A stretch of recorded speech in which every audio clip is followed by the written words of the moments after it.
महुआ news, सच के सिवा कुछ नहीं। सिया को आज मैं भी माँ हूँ, सिया की भी माँ है, लेकिन मुझे सिया के लिए आज फांसी ही चाहिए। सोनम को भी फांसी दी जाए, मुस्कान को भी फांसी दी जाए, वो धार वाली लड़की को भी फांसी दी जाए। मतलब फांसी चाहिए इनकी, हमें कुछ नहीं चाहिए, मुस्कान की भी फांसी चाहिए। सिया को फांसी की सजा लेनी नहीं। सिया गोयल, मुस्कान और सोनम, इन तीनों मामलों में एक बात समान है। जिन परिवारों ने अपने बेटे खोए वो आज भी इंसाफ की गुहार लगा रहे हैं। कई परिवार खुलकर कह रहे हैं कि अगर अदालत दोष साबित करती है तो आरोपियों को सबसे कड़ी सज़ा मिले, ज़रूरत पड़े तो फांसी भी दी जाए। लेकिन यहीं से एक बड़ा सवाल खड़ा होता है, अगर किसी ऐसे ही मामले में आरोपी महिला हो तो क्या उसे भी उतनी ही आसानी से मृत्युदंड मिलता है, या फिर महिलाओं के मामले में न्यायिक व्यवस्था का नज़रिया अलग होता है। आज हम इसी के बारे में बात करेंगे कि आखिर भारत देश में महिलाओं को फांसी क्यों नहीं मिलती। हमारे पास इकलौता अपवाद है, वो है रतनबाई जैन का, जो कि साल 1955 में फांसी की कन्विक्ट हुई थी। अगर हम देखें तो मर्डर केस जो हमारे देश में आते हैं जिनमें महिलाएं इन्वॉल्व होती हैं वो 5 से 6% ही है, और इन 5 से 6% में भी मृत्युदंड की सज़ा केवल 3 से 5% को ही होती है। लेकिन आज़ाद भारत में सिर्फ एक महिला को ही मृत्युदंड मिला है, यानी कि ये जो 3 से 5% सज़ाएँ भी हैं ये उम्र कैद में बदल दी जाती हैं या डिले करती चली जाती हैं, बेसिकली फांसी नहीं दी जाती हैं। अब यहाँ सबसे पहले कानून को समझते हैं। भारत में फांसी कोई सामान्य सज़ा नहीं है। सुप्रीम कोर्ट ने इसे रेयरेस्ट ऑफ रेयर मामलों तक सीमित रखा है, यानी ऐसा अपराध जिसकी क्रूरता, योजना, मकसद और समाज पर प्रभाव इतना गंभीर हो कि अदालत को लगे कि उम्र कैद भी पर्याप्त नहीं है।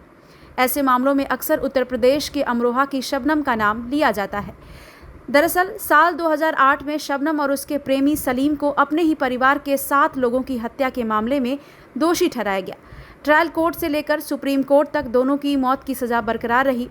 दया याचिकाएं भी खारिज हुई। हालांकि अब तक उन्हें फांसी नहीं दी गई है और कानूनी प्रक्रिया पूरी तरह समाप्त भी नहीं की गई है, इसलिए आज भी ये मामला चर्चा का विषय बना रहता है। यहीं से बहस शुरू होती है कि आखिर महिलाओं के मामलों में मृत्युदंड इतना दुर्लभ क्यों है। पूर्व जेल अधिकारी सुनील गुप्ता का कहना है कि भारत में वैसे भी फांसी की सज़ा बहुत कम मामलों में दी जाती है, लेकिन इनके अनुसार महिलाओं के मामलों में ये स्थिति और भी दुर्लभ दिखाई देती है। ये उनका विश्लेषण है और इसे न्यायपालिका की आधिकारिक नीति नहीं माना जा सकता। कुछ कानूनी विशेषज्ञ और समाज शास्त्री मानते हैं कि अदालतें सजा तय करते समय केवल अपराध नहीं देखती, बल्कि आरोपी की परिस्थितियों पर भी विचार करती हैं।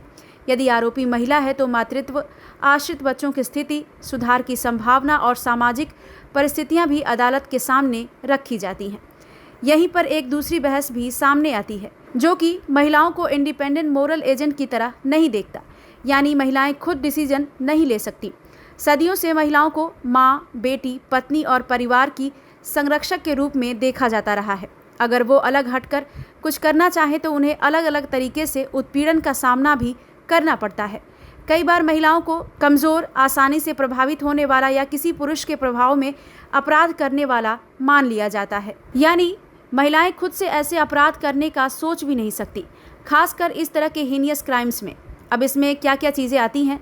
पहला ये मान के चलते हैं कि महिलाएं अशक्त हैं, फिजिकली भी, मेंटली भी, क्योंकि जो ट्रेडिशनल रोल है महिलाओं के साथ मदरहुड का, करुणा भाव का, फेमिनिटी का, इन सब के चक्कर में मान के चलते हैं कि महिलाएं जो हैं वो अक्षम हैं किसी ऐसे हीनियस अपराध करने के लिए जिन पे उन्हें फांसी की सज़ा दी जाए। कई समाज शास्त्रियों और जेंडर विशेषज्ञों का मानना है कि भारतीय समाज लंबे समय तक पितृसत्तात्मक ढांचे में ही विकसित हुआ है। इस ढांचे में महिलाओं से अक्सर एक तय भूमिका निभाने की अपेक्षा की जाती है, मसलन माँ, बेटी, बहन या पत्नी की भूमिका।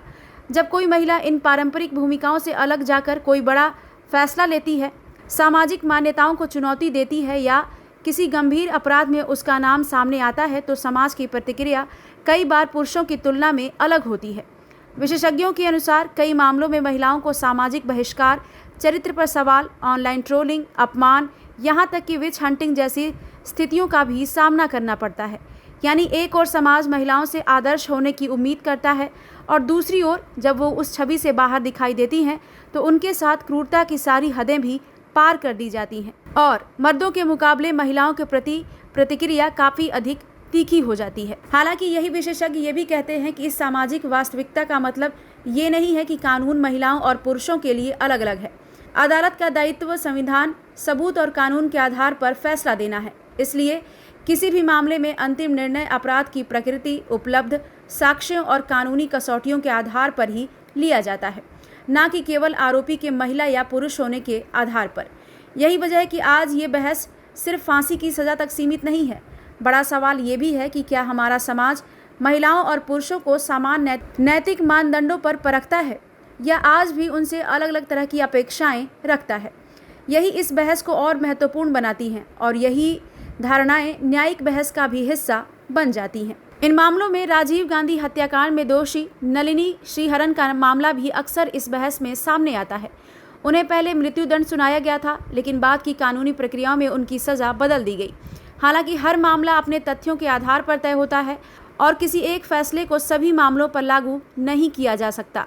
यही वजह है कि आज सिया गोयल, मुस्कान और सोनम जैसे मामलों में भले ही पीड़ित परिवार फांसी की मांग कर रहे हों, लेकिन अंतिम फैसला अदालत ही करेगी।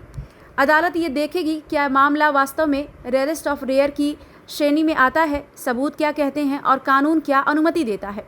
इस पूरे मुद्दे पर बहस आज भी जारी है। एक पक्ष का कहना है कि कानून के सामने महिला और पुरुष दोनों के लिए समान मानदंड होने चाहिए। दूसरा पक्ष मानता है कि सामाजिक परिस्थितियां और ऐतिहासिक असमानताएं भी सजा तय करने के दौरान पूरी तरह नज़रअंदाज नहीं की जा सकती।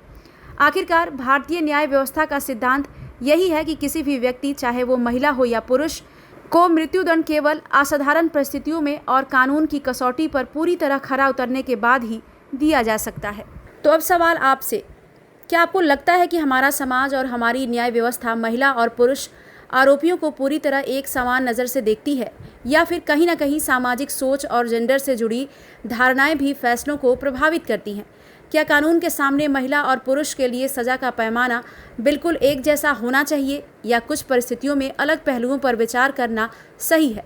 अपनी राय हमें कमेंट बॉक्स में ज़रूर बताइए, क्योंकि इस बहस का कोई आसान जवाब नहीं है, लेकिन आपकी राय इस चर्चा को और बेहतर बना सकती है। ब्यूरो रिपोर्ट, महुआ न्यूज़। महुआ न्यूज़, सच के सिवा कुछ नहीं।